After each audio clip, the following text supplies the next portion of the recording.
डर बुद्धिमत्ता को कम करता है, परिस्थिति से मत डरो। ऐसा गौतम बुद्ध ने कई सालों पहले अपने शिष्यों से क्यों कहा था? इसके पीछे का रहस्य क्या है?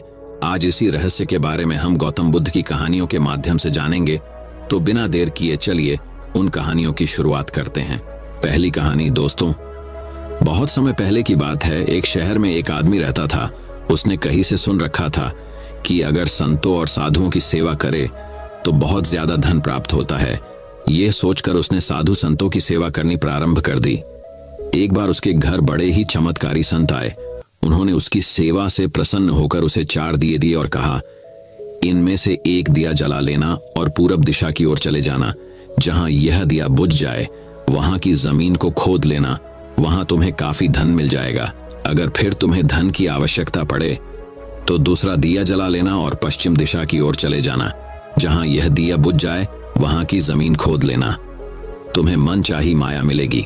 फिर भी संतुष्टि ना हो तो तीसरा दिया जलाकर दक्षिण दिशा की ओर चले जाना। उसी प्रकार दिया बुझने पर जब तुम वहां की जमीन खोदोगे तो तुम्हें बेअंत धन मिलेगा। तब तुम्हारे पास केवल एक दिया बच जाएगा और एक ही दिशा रह जाएगी। तुमने यह दिया ना ही जलाना है और ना ही इसे उत्तर दिशा की ओर ले जाना है। यह कहकर संत चले गए। लालची आदमी उसी वक्त पहला दिया जलाकर पूरब दिशा की ओर चला गया। दूर जंगल में जाकर वो दिया बुझ गया। उस आदमी ने उस जगह को खोदा तो उसे पैसों से भरी एक गागर मिली। वह बहुत खुश हुआ। उसने सोचा कि इस गागर को फिलहाल यही रहने देता हूं, फिर कभी ले जाऊंगा। पहले मुझे जल्दी ही पश्चिम दिशा वाला थन देख लेना चाहिए। पश्चिम, यह सोचकर उसने दूसरे दिन दूसरा दिया जलाया और पश्चिम दिशा की ओर चल पड़ा। दूर एक उजाड़ स्थान में जाकर वो दिया भी बुझ गया। वहां उस आदमी ने जब जमीन खोदी तो उसे सोने की मोहरों से भरा एक घड़ा मिला। उसने घड़े को भी यही सोचकर वही रहने दिया कि पहले दक्षिण दिशा में जाकर देख लेना चाहिए। जल्दी से जल्दी ज्यादा से ज्यादा धन प्राप्त करने के लिए वह बेचैन हो गया। अगले दिन वह दक्षिण दिशा की ओर चल पड़ा। वो दिया एक मैदान में जाकर बुझ गया। उसने वहां की जमीन खोदी तो उसे हीरे मोतियों से भरी 2 पेटियां मिली। वह आदमी अब बहुत खुश था। तब वह सोचने लगा, अगर इन तीनों दिशाओं में इतना धन पड़ा है तो चौथी दिशा में इनसे भी ज्यादा धन होगा। फिर उसके मन में ख्याल आया कि संत ने उसे चौथी दिशा की ओर जाने के लिए मन किया है। दूसरे ही पल उसके मन ने कहा, हो सकता है उत्तर दिशा की दौलत संत अपने लिए रखना चाहते हो। मुझे जल्दी से जल्दी उस पर भी कब्जा कर लेना चाहिए। ज्यादा से ज्यादा धन प्राप्त करने की लालच ने उसे संतों के वचनों को दोबारा सोचने ही नहीं दिया और अगले दिन उसने चौथा दिया जलाया और जल्दी जल्दी उत्तर दिशा की ओर चल पड़ा। दूर आगे एक महल के पास जाकर दिया बुझ गया। महल का दरवाजा बंद था। उसने दरवाजे को धकेला तो दरवाजा खुल गया। वह बहुत खुश हुआ। उसने मन ही मन में सोचा कि यह महल उसके लिए ही है। वह अब तीनों दिशाओं की दौलत को भी यही ले आकर रखेगा और ऐश करेगा। वह आदमी महल के एक एक कमरे में गया। कोई कमरा हीरे मोतियों से भरा हुआ था। किसी कमरे में सोने के कीमती आभूषण भरे पड़े थे। इसी प्रकार अन्य कमरे भी बेअंत धन से भरे हुए थे। वह आदमी चकाचौंध होता जाता और अपने भाग्य को शाबाशी देता। वह जरा और आगे बढ़ा तो उसे एक कमरे में चक्की चलने की आवाज सुनाई दी। वह उस कमरे में दाखिल हुआ तो उसने देखा कि एक बूढ़ा आदमी चक्की चला रहा है। लालची आदमी ने बूढ़े से कहा कि तू यहां कैसे पहुंचा? बूढ़े ने कहा, ऐसा कर ये जरा चक्की चला, मैं सांस लेकर तुझे बताता हूं। लालची आदमी ने चक्की चलानी प्रारंभ कर दी। बूढ़ा चक्की से हट जाने पर ऊंची ऊंची हंसने लगा। लालची आदमी उसकी ओर हैरानी से देखने लगा। वह चक्की बंद ही करने लगा था कि बूढ़े ने खबरदार करते करते हुए कहा, नाना चक्की चलानी बंद ना कर। फिर बूढ़े ने कहा, यह महल अब तेरा है, परंतु यह उतनी देर तक खड़ा रहेगा जितनी देर तक तू चक्की चलाता रहेगा। अगर चक्की चलनी बंद हो गई तो महल गिर जाएगा और तू भी इसके नीचे दबकर मर जाएगा। कुछ समय रुककर बूढ़ा फिर कहने लगा, मैंने भी तेरी ही तरह लालच करके संतों की बात नहीं मानी थी और मेरी सारी जवानी इस चक्की को चलाते हुए बीत गई। वह लालची आदमी बूढ़े की बात सुनकर रोने लग पड़ा। फिर कहने लगा, अब मेरा इस चक्की से छुटकारा कैसे होगा? बूढ़े ने कहा, जब तक मेरे और तेरे जैसा कोई आदमी लालच में अंधा होकर यहां नहीं आएगा तब तक तू इस चक्की से छुटकारा नहीं पा सकेगा। तब उस लालची आदमी ने बूढ़े से आखिरी सवाल पूछा, तू अब बाहर जाकर क्या करेगा? बूढ़े ने कहा, मैं सब लोगों से ऊंची ऊंची कहूंगा लालच बुरी बला है। तो चलिए दोस्तों, अब गौतम बुद्ध की दूसरी कहानी की शुरुआत करते हैं। दूसरी कहानी, लोगों का झूठ पकड़ना सीखो सिर्फ 1 मिनट में। गौतम बुद्ध की कहानी। एक गांव में धनी चंद नाम का एक व्यापारी रहता था।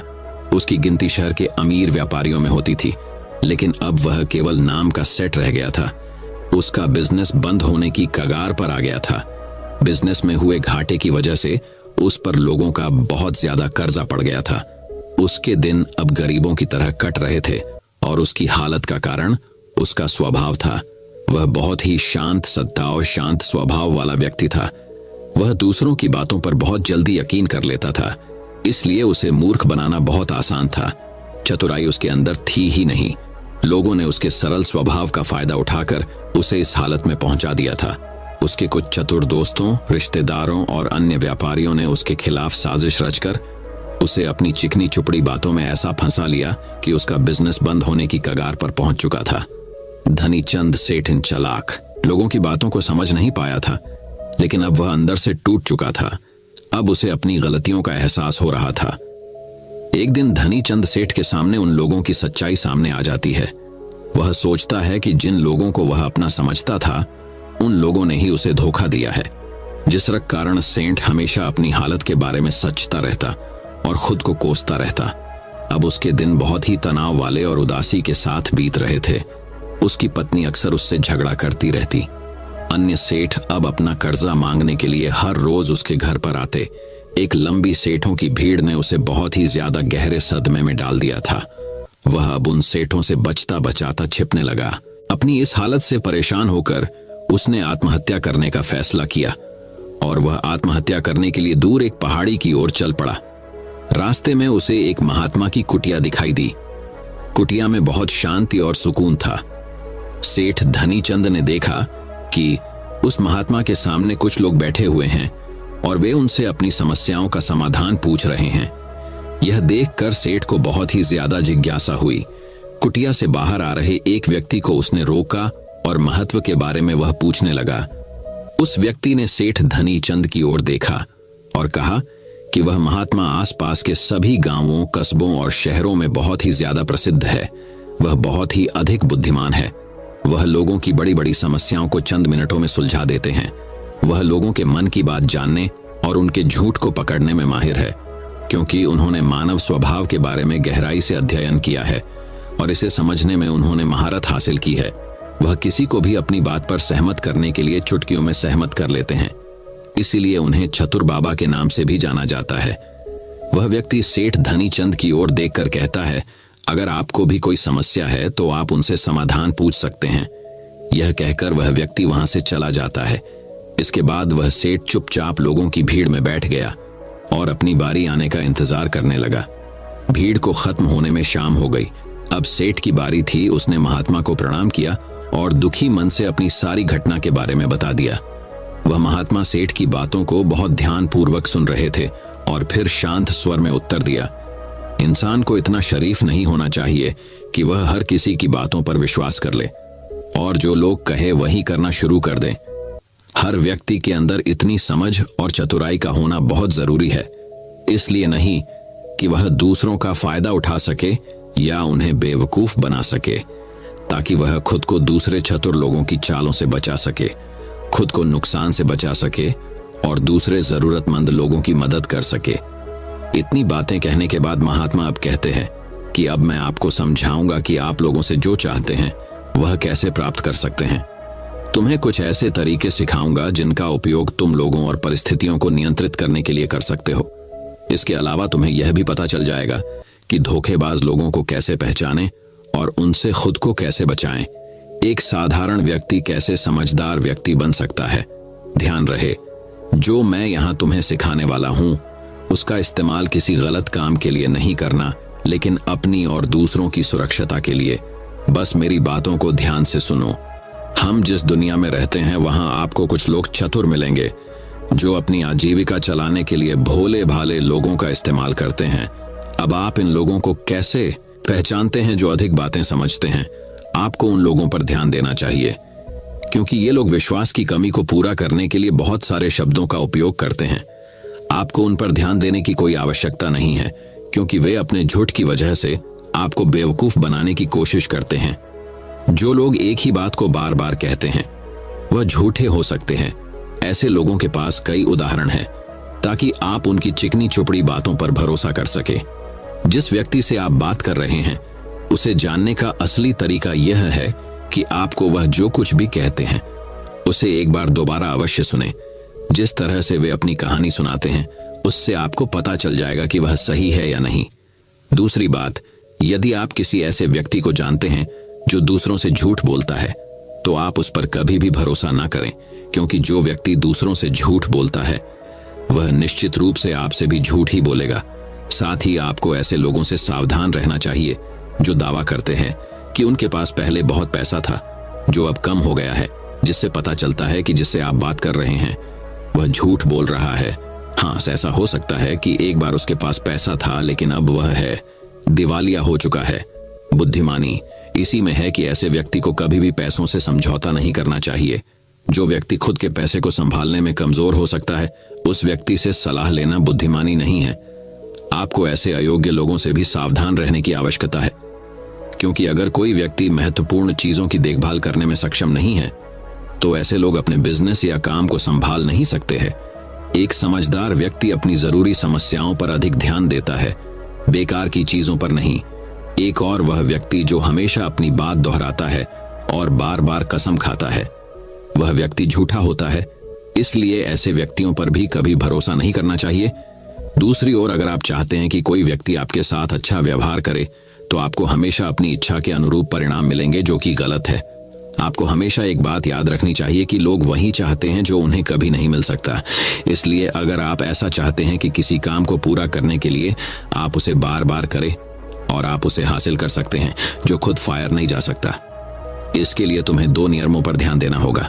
पहला नियम, जिस व्यक्ति को आप अपने वश में करना चाहते हैं उसे वह दे जो वह चाहता है या फिर जिसे वह हासिल करना चाहता है। दूसरा नियम, उस व्यक्ति को तब तक देखें अब जब तक वह आपके नियंत्रण में आ जाता है। तो देखिए कितना दुख होता है जब आप उसे वह देना बंद कर देते हैं जो वह चाहता है, जब भी आपको लगता है कि वह आपको हल्के में ले रहा है। इसलिए जो आपने उसे दिया था उसे वापस लें। यह बात उस व्यक्ति को एक कमी और खालीपन का एहसास कराएगी जिससे वह आपकी बात दोबारा सुनने को तैयार हो। तीसरा नियम, जब कोई व्यक्ति ऐसा व्यवहार करता है जैसे कि वह सब कुछ जानता है तो निश्चित रूप से आप एक ऐसे व्यक्ति से बात कर रहे हैं जिसमें बुद्धि की कमी है। सच तो यह है कि जो व्यक्ति यह मानता है कि वह कुछ नहीं जानता वह अंततः सबसे बुद्धिमान होता है और जीतता है। यदि आप अपने आसपास के लोगों और स्थितियों पर नियंत्रण रखना जानते हैं तो सबसे अच्छा तरीका विनम्र और नम्र होना है। इससे पता चलता है कि आप बाहर के लोगों से झगड़ा नहीं करना चाहते हैं। अपनी शारीरिक भाषा को विनम्र रखें। एक बार जब लोगों को पता चल जाए कि आप बहुत कुछ जानते हैं, आपकी सफलता और विफलता का उपयोग आपके विरुद्ध किया जाएगा। आपकी असफलता पर आपका अपमान होगा और आपकी सफलता पर लोग आपसे नफरत करने लगेंगे। और जब आप लोगों के सामने यह दिखाते हैं कि आप सब कुछ जानते हैं तो लोगों को समझाने की तरकीब अधूरी रह जाती है। लोग आप पर उनका उपयोग करने का आरोप लगा सकते हैं और वे आपको अपनी योजना के साथ आगे बढ़ने का मौका दिए बिना ही मना कर देंगे। लोग हमारे निर्दोष, अज्ञानी और विनम्र होने के कारण हम पर संदेह नहीं करते हैं कि हम उनसे काम ले रहे हैं। जो व्यक्ति अपनी भावनाओं और जज्बातों को छिपाने में माहिर होता है वह दूसरे लोगों को आसानी से अपने वश में कर सकता है। जब लोगों को लगेगा कि आप विनम्र हैं और झगड़ालू स्वभाव के नहीं हैं तो वे आगे आकर आपकी मदद करना चाहेंगे और शायद तब वे आपको अपने बारे में जानकारी देंगे जिसका उपयोग आप उन्हें नियंत्रित करने के लिए कर सकते हैं। और वे आपको यह सारी जानकारी देंगे क्योंकि उन्हें यकीन है कि आप उनसे नहीं लड़ेंगे।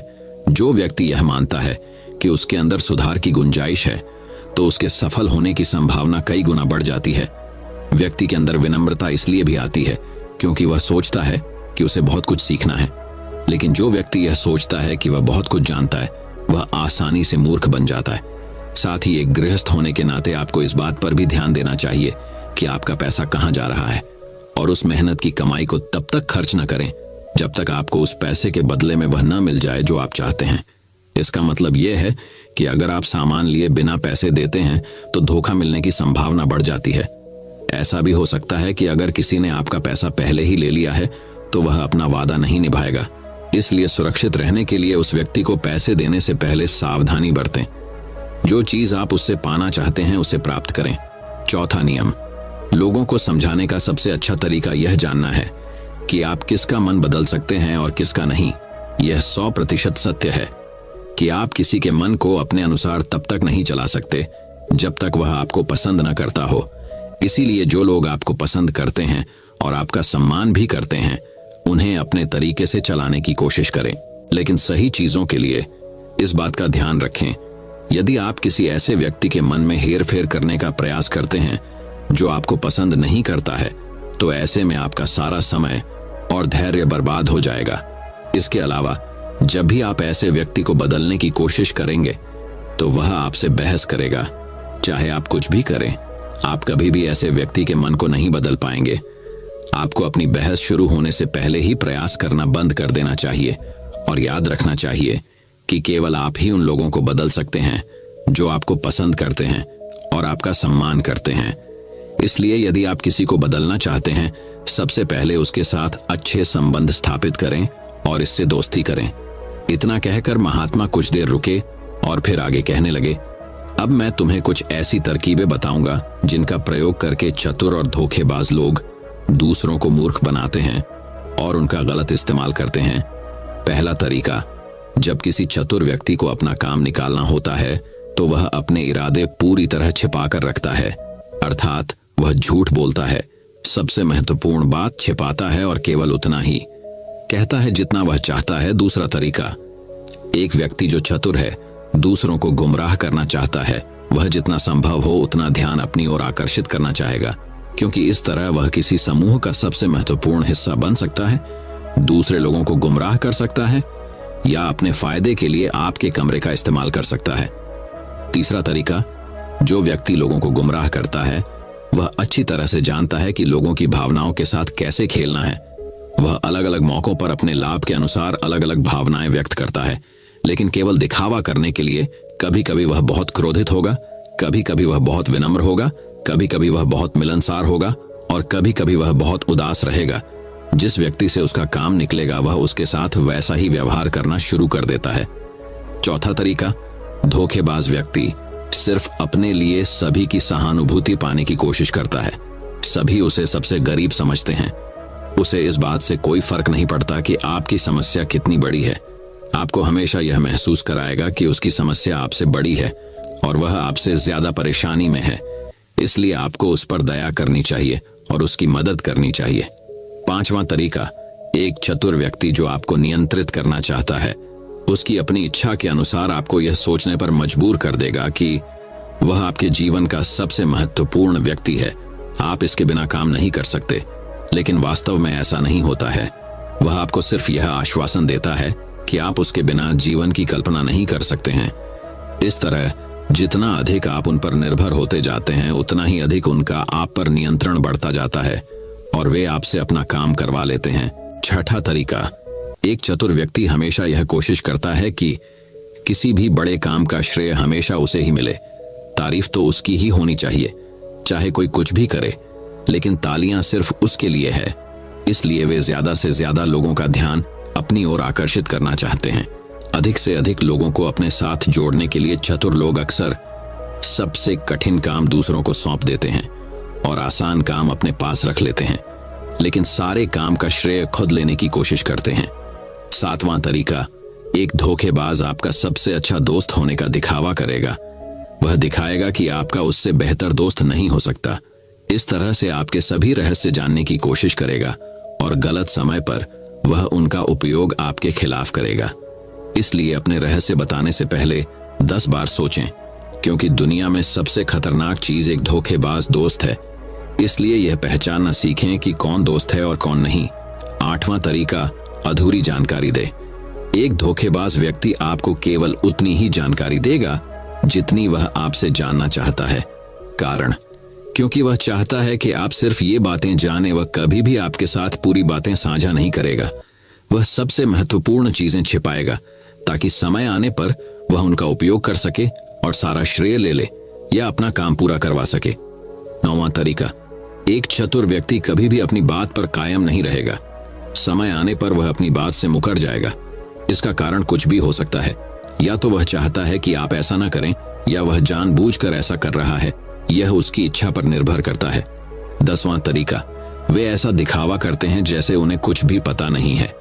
वे सबसे निर्दोष हैं, हालांकि उन्हें उस समय उस घटना के बारे में सब कुछ पता है, लेकिन फिर भी वे आपके मुंह से सब कुछ सुनना चाहेंगे, क्योंकि कल को अगर उनके मुंह से कुछ ऐसी बात निकल गई जो नहीं कहनी चाहिए थी, तो वह आपका नाम ले सकते हैं कि उसने मुझे बताया, या वे निर्दोष बने रहे ताकि वे अपनी जिम्मेदारियों से बच सकें। जितना उन्हें मिल सकता था उससे अधिक काम के बोझ से दूर रहें।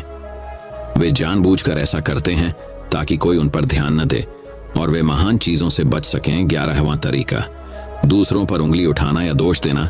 एक चतुर व्यक्ति हमेशा अपने हाथ खाली रखना चाहेगा, अर्थात उसे कोई कड़ी मेहनत या अधिक जिम्मेदारी नहीं निभानी पड़ेगी। इसलिए वह दूसरों पर उंगली उठाता रहता है कि मुझे यह काम ठीक से नहीं आता। वह इस बात को भली भांति जानते हैं। यह दूसरी स्थिति ये आती है कि कहीं ना कहीं उनकी पोल खुल जाती है या इज्जत सामने आ जाती है, फिर भी वे अपनी गलती का दोष दूसरों पर डाल देते हैं। 12वां तरीका, एक धोखेबाज हमेशा झूठी तारीफ करेगा।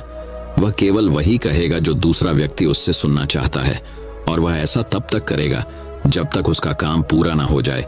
इसके बाद वह लोगों के सामने उसी व्यक्ति की आलोचना करेगा। तो दोस्तों, चलिए बढ़ते हैं हमारी तीसरी कहानी की तरफ। दोस्तों, बहुत दिन पहले की बात है। एक छोटा सा नगर था। उसमें रहने वाले लोग बड़े दिल वाले थे। ऐसे न्यारे नगर में 4 मित्र रहते थे। वे छोटी उम्र के थे, पर चारों के विचारों में बड़ा मेल था। उनमें एक राजकुमार था, दूसरा राजा के मंत्री का पुत्र, तीसरा साहूकार का लड़का और चौथा एक किसान का बेटा था। चारों साथ साथ खाते पीते और खेलते घूमते थे।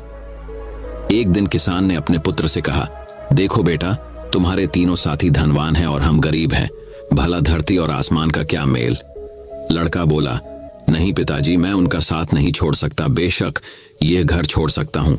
बाप यह सुनकर आग बबूला हो गया और लड़के को तुरंत घर छोड़ जाने की आज्ञा दी। लड़के ने भी राम की भांति अपने पिता की आज्ञा शिरोधार्य कर ली और सीधा अपने मित्रों के पास पहुंचा। उन्हें सारी बात बताई। सबने तय किया कि हम भी अपना अपना घर छोड़कर मित्र के साथ जाएंगे। इसके बाद सबने अपने घर और गांव से विदा ले ली और वन की ओर चल पड़े। धीरे धीरे सूरज पश्चिम के समुंदर में डूबता गया और धरती पर अंधेरा छाने लगा। चारों वन से गुजर रहे थे। काली रात थी। वन में तरह तरह की आवाजें सुनकर सब डरने लगे। उनके पेट में भूख के मारे चूहे दौड़ रहे थे।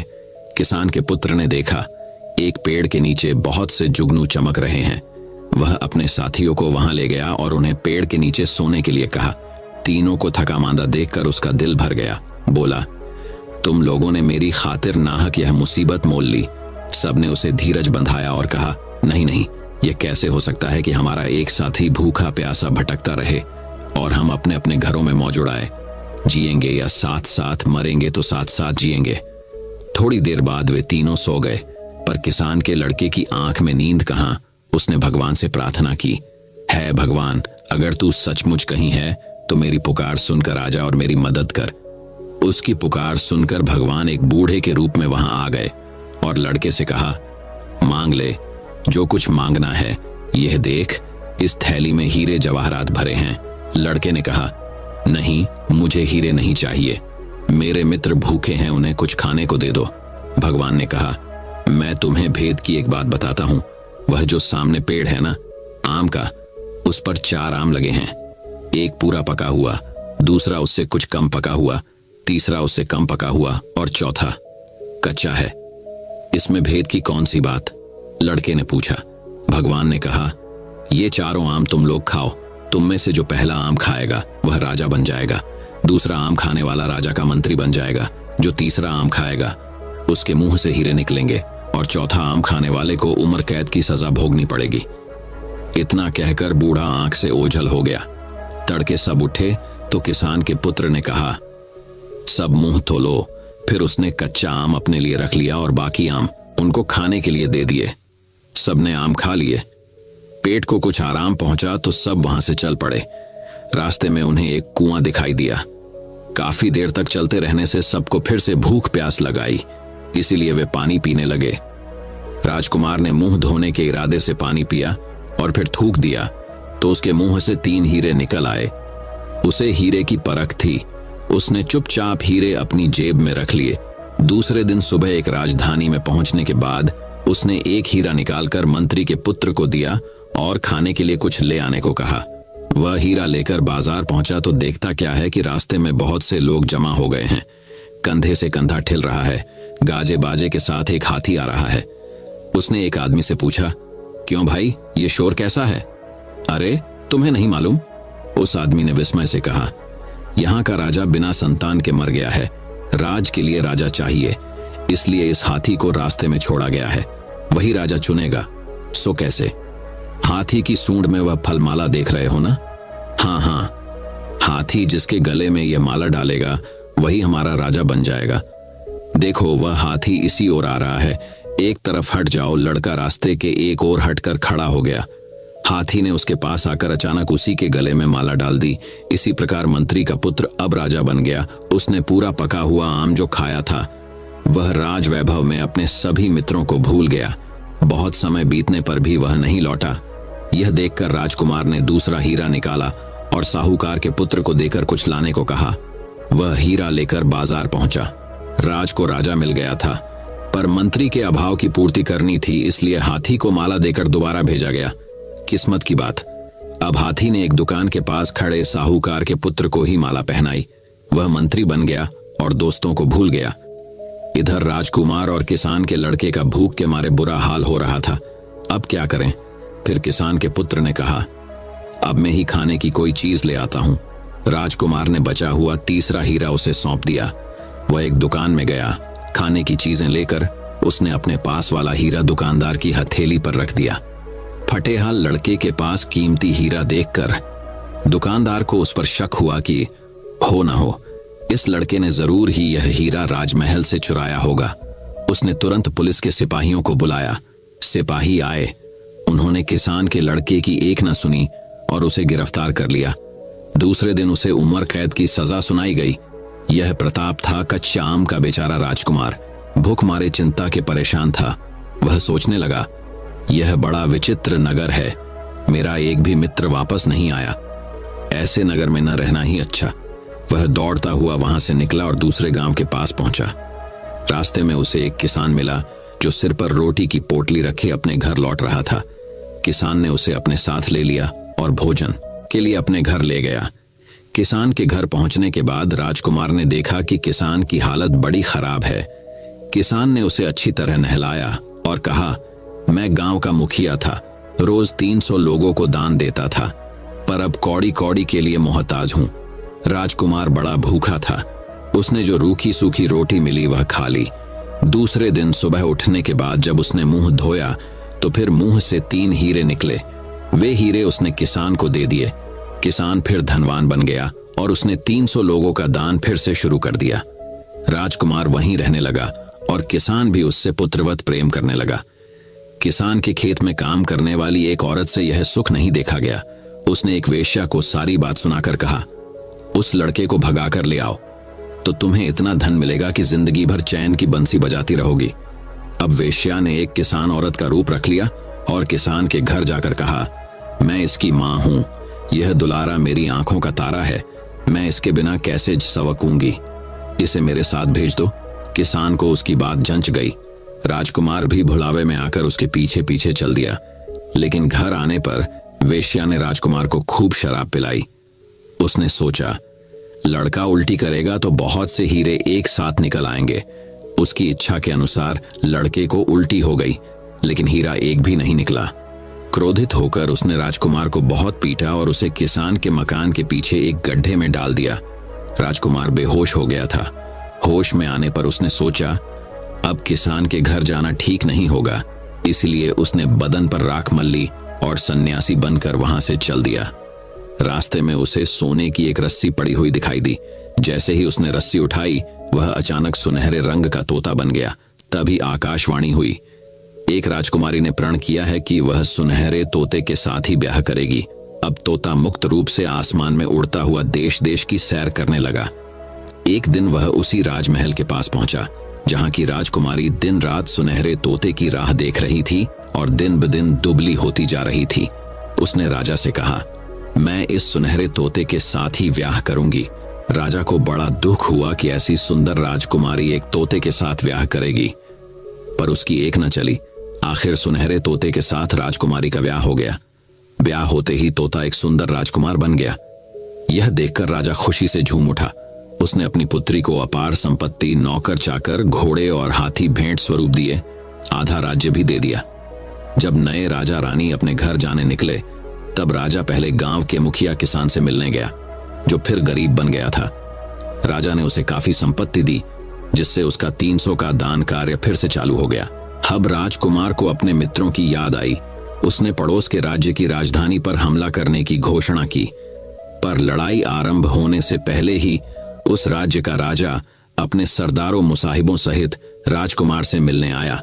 उसने अपना राज्य राजकुमार के हवाले करने की तैयारी बताई। राजा की आवाज से राजकुमार ने उसे पहचान लिया और उससे कहा, क्यों मित्र, तुमने मुझे पहचाना नहीं? दोनों ने एक